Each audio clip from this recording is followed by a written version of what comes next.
Sementara itu, persiapan pembukaan Bandara Internasional I Gusti Ngurah Rai untuk internasional terus dilakukan. Pariwisata Bali untuk wisatawan mancanegara akan segera dibuka seiring dengan melandainya kasus penyebaran COVID-19 di Bali. Kendati demikian, ada beberapa persyaratan SOP yang harus dipenuhi Bandara Internasional I Gusti Ngurah Rai agar bisa kembali menerima penerbangan internasional.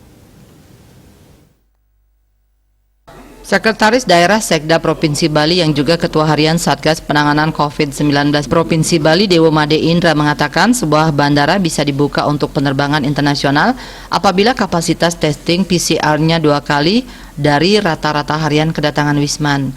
Misalnya datang kira-kira 1.000 orang per hari, maka kemampuan Bali untuk testing PCR di bandara itu sekurang-kurangnya 2.000 per hari. Pemprov Bali merencanakan kapasitas testing sesuai arahan Menteri Kesehatan, yaitu 2 kali rata-rata kunjungan per hari dan hasil tes PCR-nya itu keluar 1 jam sejak pengambilan sampel agar wisatawan tidak terlalu lama menunggu di bandara. Syarat kedua yaitu Bali harus memiliki kapasitas tempat karantina sekurang-kurangnya 8 kali dari rata-rata kunjungan harian. Sebab Menteri Kesehatan berencana masa karantina wisatawan selama 8 hari.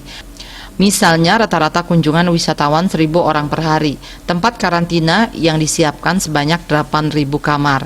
Sementara itu SOP bagi wisatawan yang dinyatakan positif COVID-19 dari hasil testing PCR di bandara masih dimatangkan, apakah dibawa ke rumah sakit rujukan COVID-19 atau dikarantina.